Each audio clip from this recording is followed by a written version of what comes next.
Top of the morning, Dan and Amy. And so the Illinois state budget impasse persists. Senate Democrats have passed a $5 billion tax increase, increasing the state income tax by a third, increasing the state corporate income tax, increasing taxes on cable and satellite TV, increasing taxes on certain services, including landscaping and dry cleaning. Cloud storage. You know, the cloud now, we're getting taxed for the cloud.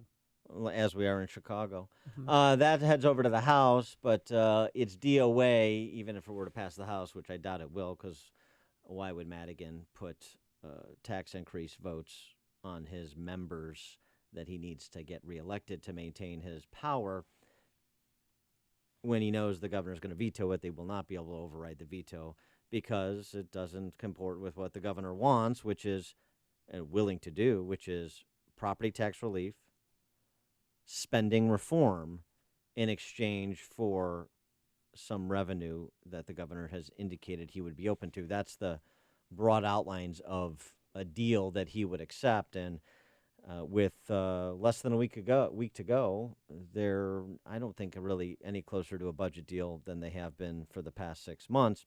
And so the perspectives on what this means, both public sector and private sector. We've mentioned the impacts on the private sector. There's a lot of focus by the Chicago and Springfield press corps on the government sector, crisis in the government sector, and they're real.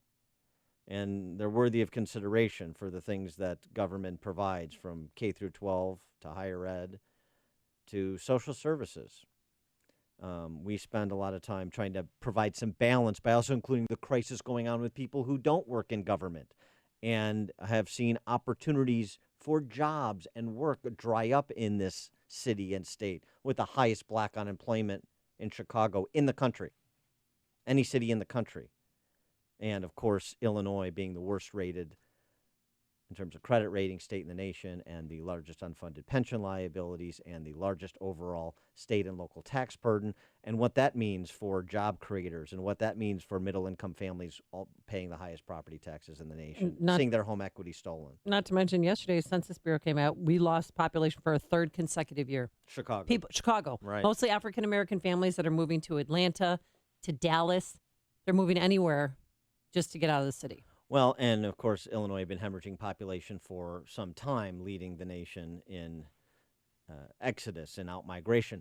And by the way, that's being driven by millennials, not seniors, which is even more disturbing because, of course, that's the future leadership, the future innovators, the future workers. You know, the revenue generators, since the state and the political ruling class so focused on generating revenue from other people's labor. Well, when millennials leave and you're disproportionately a population that is founded on those living on fixed incomes in retirement, you're getting yourself in a bit of a sticky wicket. So here's the thing. When government fails, when it implodes, is happening in this state, all the civic institutions, private and public, falter. And that's the story of Illinois. And so it needs some balance that you don't get in those other mainstream, quote-unquote mainstream, Chicago, Springfield press outlets that we provide here. But we also want to provide the social service provider perspective. I'm on the board of a social service provider that serves the developmentally and intellectually disabled. It's called Envision Unlimited. You were there. You joined us for a little gala dinner the other week. Sat with the volunteers, met people who work there and who benefit from Envision. It's one of many great organizations that serve persons who we all believe should be served because they need services through no fault of their own. And there are many, many great organizations in Chicago and throughout the state of Illinois that do this. Envision is one of them. It's the one I'm affiliated with, and I want to disclose that because our next guest is Mark McHugh, who's the president and CEO of Envision Unlimited in Chicago, but serving the state. Mark, thanks so much for joining us. Appreciate it.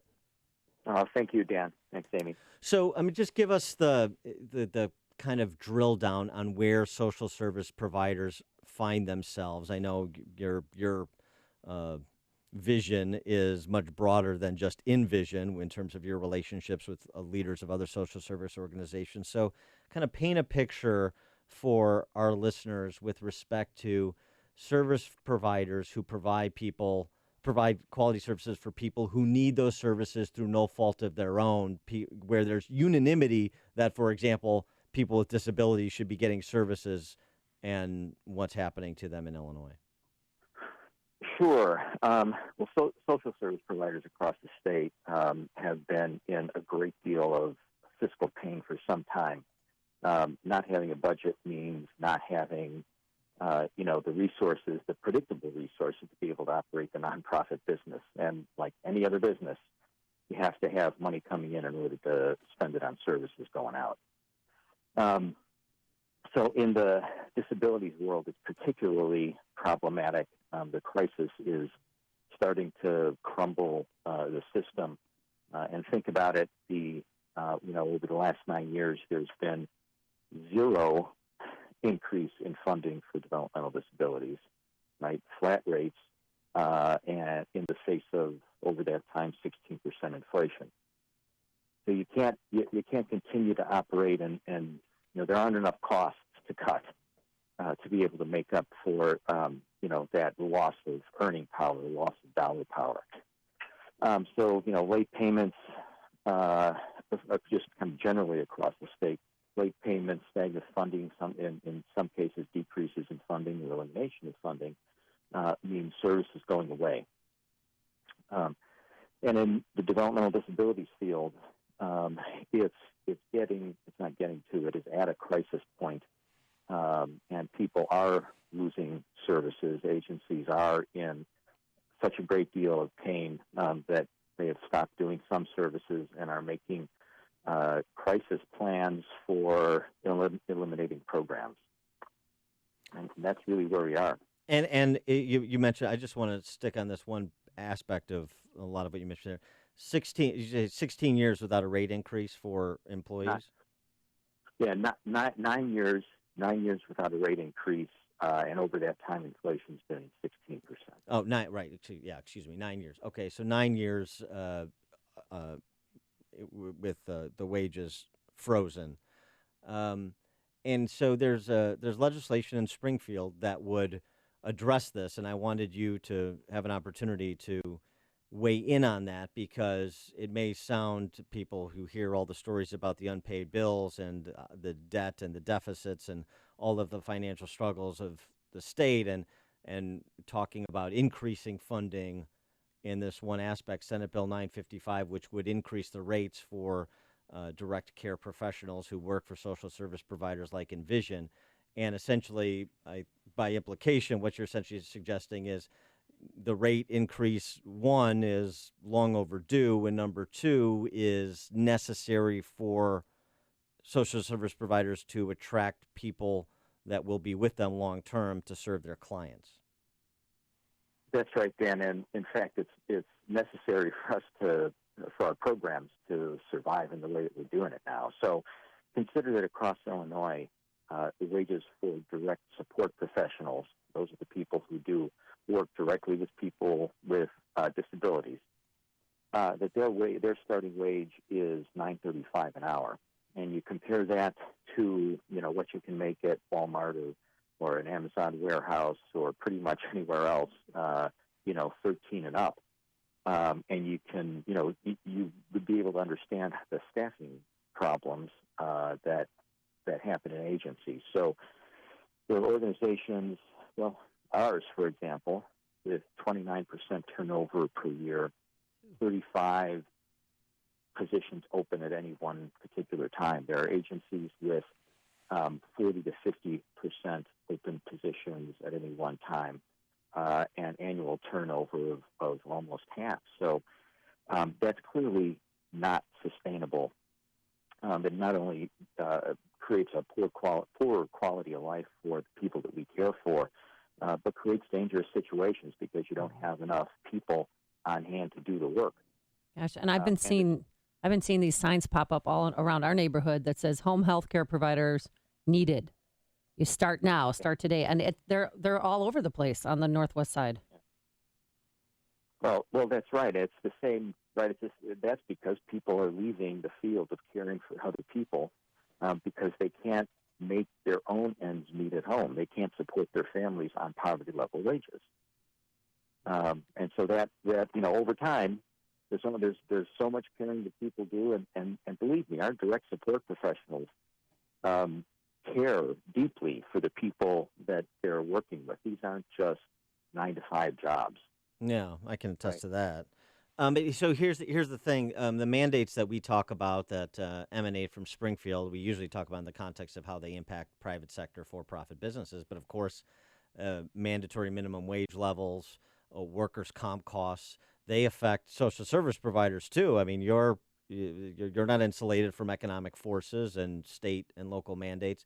And so with the city phasing in a spike in the minimum wage, in addition to the state not really doing anything to quell workers' comp costs or make them comparable to the states around us, how does that impact what you and other social service providers do in terms of trying to provide those quality programs? Sure. Right. Minimum wage is going up to $11 an hour on July 1st. And so we have to pay that one way or the other, right? So that's happening. Those costs are increasing over the next 2 years. Maybe less than that. The minimum wage is going up to $13 an hour without any revenue support behind it. So for us, that means that between now and then, we're going to have to figure out how to, raise every year an extra $1.5 million. Now, I don't know where that's coming from at this point, but that's what's going to be required just to pay our folks. Do they deserve that? Yeah, they deserve that and more. But we're not allowed to raise our prices. Right, and because it's Medicaid, Right, it's Medicaid price controls. And so here's the thing about this too. This is an important part. I want to make sure people understand that this is not so like kind of a la carte services that are premium level. These we're talking about the population that Medicaid was originally envisioned to care for. That's the original vision of Medicaid, was in part persons with disabilities. And when you talk about the state owing you money, Mark, and kind of state fed combined, which is what the Medicaid program is, you're talking about for services that are provided pursuant to federal and state law and federal and state generated programs. It's not like this is shady acres and these are wealthy individuals and these are premium kind of enhanced services that are being provided. No, that's absolutely right. I mean, consider what our direct support professionals do for people. Basic skills of daily life. They help them to do, meal preparation. They help people to, learn life skills so they can become more independent, like, for example, how to manage their money. They help them take the right medication at the right time. So that's not just help with basic stuff. It's assistance to keep them healthy and prevent, taking the wrong medication. Help them develop job skills so they get a job. And in the most severe cases, help them with very basic things like eating, bathing, and going to the bathroom. So as Trump Care stands right now, would that hurt you or help you? I'm sorry, which Trump Care, not Trump Care, but the repeal and replace of Obamacare. Well, that's changed so much, we're really not sure what's in it at this point. But when I listen to reports about major cuts in Medicaid, right. That can't be a good thing. Well, at the state level, what is it? Going back to the legislation that's pending, with a week to go in the legislative session, what would Senate Bill 955 do, and what would it mean? You're not going to solve, and we're not going to solve this crisis to go from this terrible place we're at now to a great place with one piece of legislation. But what would this legislation mean in terms of at least providing a reprieve, some breathing room, some operating space? Well, that's absolutely right. So Senate Bill 955 would require the state to provide us with rates that would allow us to pay direct support professionals $15 per hour. That creates the predictable and adequate funding to do the basic jobs that we're expected to do. And Senate bill and that legislation has passed the Senate. It's out of committee and pending in the House, right? It is. It passed the Human Services Appropriation Committee on Wednesday, and hopefully we'll get a third reading, get out of the House, and even more hopefully, the governor will sign it. And to do that wage increase, just to be clear, since Medicaid is a joint federal-state program, it would be joint federal and state money that would go to pay the increment that we're talking about. Now, that's the beauty of it, is that half of it gets paid by the federal government. Okay, he is Mark McHugh, President and Chief Executive Officer at Envision Unlimited, a nonprofit based in Chicago that serves persons in Illinois with developmental and intellectual disabilities. And hopefully, maybe under a rock somewhere in Springfield, we can find a little bit of money for direct support professionals in these social service providers. Mark, thanks so much for joining us. Appreciate your time. Thank you. And he joined us on our turnkey.pro answer line.